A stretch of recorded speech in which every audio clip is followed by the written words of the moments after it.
வணக்கம். மார்க்கெட் இன்னைக்கு சூப்பர் டூப்பரா மேல போச்சு. Close about 181 points plus. Bank Nifty அந்த அளவுக்கு சப்போர்ட் பண்ணல, ஆல்மோஸ்ட் 350 பாயிண்ட்ஸ் பிளஸ்ல இருந்துச்சு. பட் அந்த அளவுக்கு பெருசா சப்போர்ட் பண்ணல.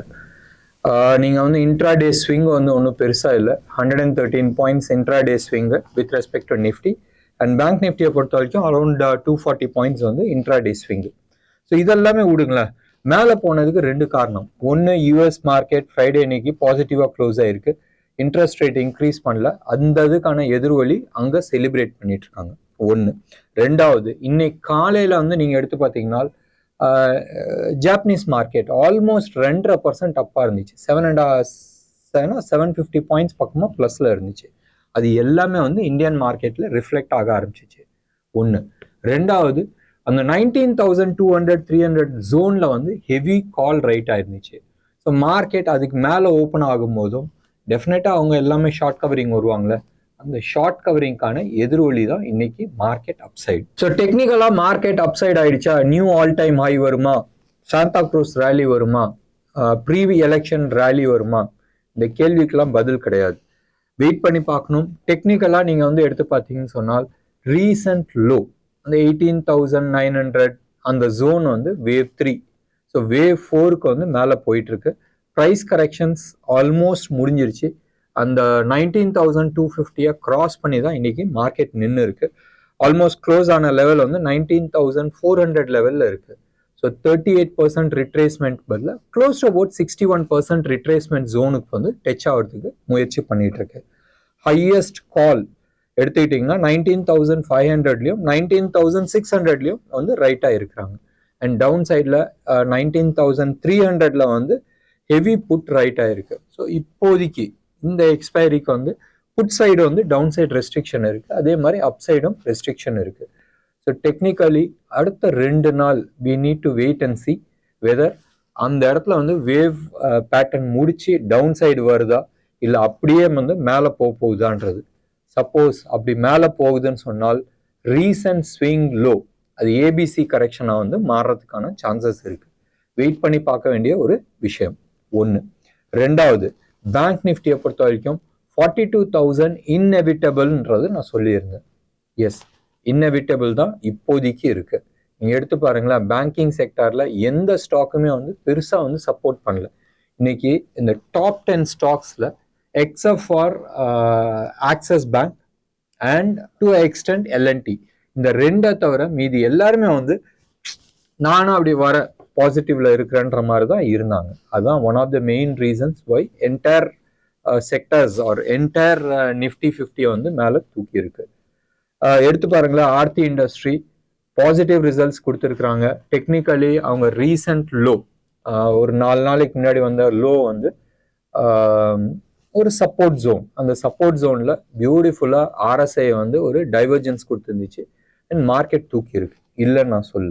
பட் இஸ் இட் வர்த்தா மேலே போறதுக்கான சான்சஸ் இருக்கான்னு கேட்டால் கேள்விதான்.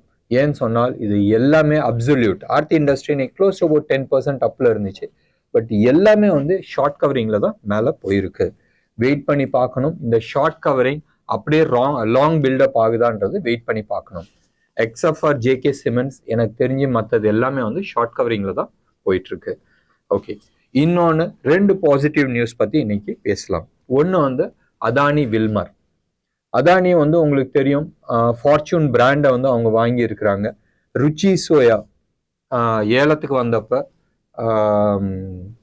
என்பிஐ அவங்க ஏலத்துக்கு வந்தப்ப ருச்சி சோயாவை அந்த க்ரஷிங் யூனிட் எண்ணெய் செக்கு அந்த யூனிட்டை நம்ம பதாஞ்சலி வாங்கினாங்க. அதே இது அந்த பிராண்ட் நேம் இருக்குல்ல, ஃபார்ச்சூன் ஆயில், அந்த பிராண்ட் நேம் அதானி ஒரு 43.75% ஷேரும், வில்மர் இன்டர்நேஷனல் அதாவது சிங்கப்பூர் பேஸ்ட் கம்பெனி அவன் ஒரு 43.75% வாங்கினாங்க. மீதி எல்லாம் மியூச்சுவல் ஃபண்டு, நம்ம ரீட்டைல்ஸ் இவங்கெல்லாம் வச்சிருக்கோம். ஸோ இந்த கம்பெனியை கம்ப்ளீட்டா அவனோட ஷேரை விற்க போறாங்க அண்ட் இதுக்கான வேலைப்பாடு நடந்துட்டு இருக்குன்றது சொல்லியிருக்கிறாங்க. ஸோ அது விற்கும் போதும் என்னன்னா close about $2.5 to $3 billion Adani குரூப்க்கு கிடைக்கும். ஸோ 2.5 பில்லியன் டு 3 பில்லியன் நீங்கள் எடுத்துக்கிட்டிங்கன்னா ஆல்மோஸ்ட் 20லேருந்து ஒரு 24-25,000 கோடி பணம் வந்து அதானி குரூப்புக்கு வரும்.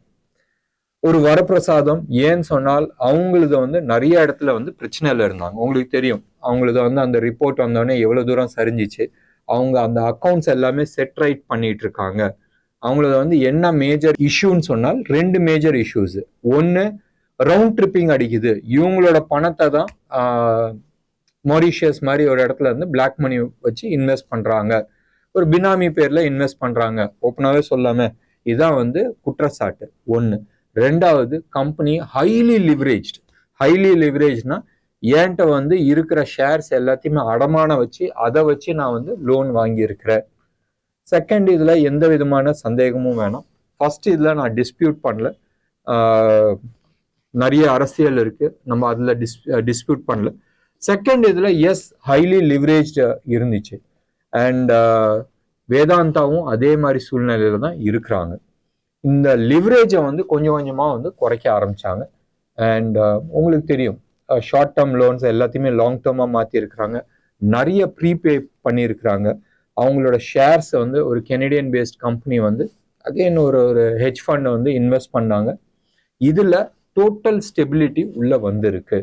அண்ட் இந்த 2.5 பில்லியன் ஆர் 3 பில்லியன் டாலர் எது வேணா இருக்கட்டுமே வந்துச்சுன்னு சொன்னால் அவங்களுக்கு வந்து எக்ஸ்ட்ரா கேஷ் கையில இருக்கும். அவங்க வந்து ஒரு 2-3 ஆக்டிவிட்டீஸ்ல வந்து பெரிய லெவல்ல வந்து மறுபடியும் இன்வால்வ் ஆகிறாங்க. ஒன்று, ஏவியேஷன் செக்டர். ரெண்டாவது, போர்ட்டு. இந்த 2 இடத்துலையுமே வந்து அவங்களோட மேஜர் ஹோல்டு இருக்குன்னு நம்ம சொல்லலாம். அண்ட் அந்த இடத்துல வந்து அவங்க கன்சாலிடேஷன்ஸ் பண்ணிட்டு இருக்காங்க. ஒன்று. ரெண்டாவது முக்கியமான விஷயம், இப்போ ரீசெண்டாக கொஞ்ச நாளைக்கு முன்னாடி அவங்க கிரீன் ஹைட்ரஜன் ப்ரொடக்ஷன் பண்றதா வந்து அனௌன்ஸ் பண்ணியிருந்தாங்க. இந்த பிரச்சனை வந்தனால அதை அப்படியே போட்டாங்க. இப்போ மீண்டும் அந்த கிரீன் ஹைட்ரஜன் ப்ராஜெக்ட்க்கு கை வச்சிருக்கிறாங்க. மேபி இந்த கேஷ் வந்து அதுக்கு யூஸ் பண்றதுக்கான வாய்ப்புகள் நிறைய இருக்கு. வெயிட் பண்ணி பார்க்கலாம் எப்படி இந்த முடிவு வருதுன்றது. ஒன்று. ரெண்டாவது, டாடா மோட்டார்ஸ் இன்னைக்கு வந்து ஆல்மோஸ்ட் 645 அந்த ஜோன்ல வந்து ட்ரேட் ஆகிட்டு இருக்கு. அண்ட் ட்ராப் ஆகிடாதீங்க, அப்சைட்லாம் வந்து ஜாஸ்தி கிடையாது. சம்வேர் க்ளோஸ் டு அபவுட் 680-685 வரைக்கும் தான் இம்மீடியட் அப்சைடு இருக்கு. இது வந்து மந்த்லி சார்ட்ல மேபி இந்த மாசம் எண்ட் இல்லை அடுத்த மாசத்துக்குள்ள இருந்து கீழே வரதுக்கான வாய்ப்புகள் நிறைய இருக்கு. வேவ் 3 முடிச்சிருக்கு. வேவ் 4க்கு வந்து டவுன் சைடு வரதுக்கான சான்சஸ் இருக்கு. மேபி அடுத்த ஒரு 6 to 8 months வந்து கரெக்ஷன் போறதுக்கான வாய்ப்புகள் இருக்கு. ஒரு beautiful success story of Tata group. Tata Motors 2008ல வந்து ஜாக்வார் லேண்ட் ரோவர் இதை போய் வாங்குறதுல நிறைய பிரச்சனைகள் இருந்துச்சு. டாடா குரூப்பை வந்து நீயா போய் வாங்க போற இப்படியெல்லாம் வந்து கேள்வி வந்துச்சு. இது வந்து ஒரு ஸ்டேஜில் வந்து ஒரு ப்ரெஸ்டீஜ் இஷ்யூ ஆச்சு. Both Corus as well as Jaguar Land Rover இது வந்து ஒரு ப்ரெஸ்டீஜ் இஷ்யூ ஆகி ஃபைனலாக வந்து டாடா குரூப் வந்து ஒரு பெரிய அமௌண்ட் கொடுத்து வாங்கினாங்க.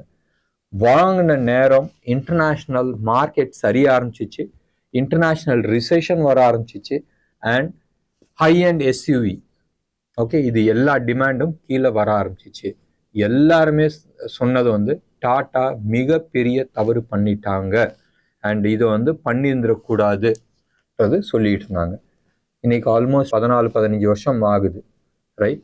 இன்னைக்கு ஆல்மோஸ்ட் 2/3 3ல் 2 பகுதி லாபம் ஜேஎல்ஆர் மூலமா தான் வந்து டாடா கிடைக்குது. ஒன்று. ரெண்டாவது, டெக்னாலஜி அங்கேருந்து டாடா மோட்டார்ஸ்க்கு வந்து எடுத்துட்டு வந்தாங்க. உங்களுக்கு தெரியும் டாடா மோட்டார்ஸோட பேசஞ்சர் வெஹிக்கிள் என்ன அளவுக்கு ஹிட் ஆயிருக்குன்றது. ஆல்மோஸ்ட் நம்பர் 3ல இருக்கிறாங்க. நம்பர் 2 வந்து சேலஞ்ச் பண்றாங்க. ஹோண்டாய் தானே நம்பர் 2. நம்பர் 1 அன்டிஸ்பியூட்டட், அவன் எங்கேயோ இருக்கிறான். நம்பர் 2 ஹோண்டாய் வந்து கீழே இருக்கு. ஜஸ்ட் பின்னாடியே வந்து டாடா மோட்டார்ஸ் வந்து அவங்கள பெரிய லெவல்ல வந்து துரத்துறாங்க.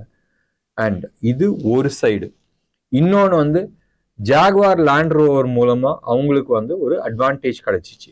என்னதுன்னு சொன்னால் பேசஞ்சர் வெஹிக்கிள்ல ஒரு ஸ்டெப் ஜம்ப் பண்ணாங்க. இந்தியாவில் டில் எடுத்துக்கலாமே 2003-2004 வரைக்குமே அந்த டெக்னாலஜி லைசன்சிங் ப்ராப்ளம் இருந்துச்சு. இன்டர்நேஷனல் 91ல வந்து இந்தியன் மார்க்கெட்டை ஓப்பன் அப் பண்ணாங்க. பட் இந்தியாவுக்குள்ள கார் மேனுஃபேக்சரிங் பண்றதுல வந்து நிறைய ப்ராப்ளம்லாம் இருந்துச்சு. ப்ராக்டிக்கலி சொல்ல போனால் அந்த இயர் 2000ல தான் வந்து இது ஓப்பன் அப் ஆச்சு. அண்ட் 2000ல வரும்போதும் நினைச்சு பாருங்களேன், டொயோட்டாவும் டாடா மோட்டார்ஸும் ஒரே சமயத்துல தான் வந்து ப்ரொடக்ஷன் ஆரம்பிச்சாங்க. பட் டொயோட்டா எந்த லெவலுக்கு போயிடுச்சு, டாடா மோட்டார்ஸ் எங்க பின்னாடி இருந்தாங்க. Because of this deal, Jaguar Land Rover டீல்னால டாடா மோட்டார்ஸ்க்கு ஒரு ஹெட் ஸ்டார்ட் கிடைச்சிச்சு. ஒரு இன்ஆர்கானிக் ஒரு ஷார்ட்கட்னு வச்சுக்கலாமே, இந்த பின்னடைவுக்கான ஒரு பேக் என்ட்ரி ஒன்று. டெக்னாலஜிக்கலி இவங்க வந்து பெரிய அட்வான்டேஜ் வர ஆரம்பிச்சிச்சு. வெயிட் பண்ணி பார்க்கணும். டாடா மோட்டார்ஸ் மீண்டும் ஒரு இன்டர்நேஷனல் லீடரா வரதுக்கான வாய்ப்புகள் இருக்கான்றது வெயிட் பண்ணி பார்க்கணும். டெஃபினட்டா நிறைய பேர் வந்து நோன் தான் நீங்க சொல்லுவீங்க. பட் இன்னைக்கு இந்த லெவல்ல வந்து இருக்கிறது எத்தனை பேர் வந்து அதிசயமா நீங்க பாக்குறீங்கன்றது தெரியாது. பட் டெஃபினட்டா what they have done is a magical number தான் நம்ம சொல்லணும். வெயிட் பண்ணி பார்க்கலாம் அடுத்த ஒரு 2-3 வருஷத்துல வந்து அவங்களோட growth எப்படி இருக்குன்றது. ஓகே, மார்க்கெட்டை பொறுத்த வரைக்கும் ஒன்றும் பெருசா சொல்றதுக்கு ஒன்றும் இல்லை. Market Nifty and bank Nifty ரெண்டுமே வந்து ப்ரீமியம்ல தான் இருக்கு. ஸோ ப்ராபப்ளி இந்த ரேலி ஒரு சின்ன அப்சைட் ரேலியா இருக்கிறதுக்கான சான்சஸ் இருக்கு. எடுத்து பாருங்களா, 19,400ல வந்து நிஃப்டி க்ளோஸ் ஆயிருக்கு. ஒரு 72 பாயிண்ட்ஸ் ப்ரீமியம்ல இருக்கு. ஸோ எடுத்து பார்த்தீங்கன்னா ஹையஸ்ட் கால் ரைட் ஆயிருக்கிற ஜோன்ல தான் வந்து அது நிக்குது. வெயிட் பண்ணி பார்க்கலாம் நாளைக்கு மார்க்கெட் எப்படி பர்ஃபார்ம் பண்றது பேஸ் பண்ணி நம்ம சில ஸ்டாக்ஸ்ல வந்து நம்ம பிக் பண்றதுக்கு முயற்சி பண்ணலாம். என்ன நேயர்களே, இன்னைக்கு ப்ரோக்ராம் உங்களுக்கு பிடிச்சிருந்துச்சுன்னா லைக் பண்ணுங்க, ஷேர் பண்ணுங்க. டெஃபினட்டா உங்களோட கமெண்ட் பாக்ஸ்ல கொடுங்க. நன்றி, வணக்கம்.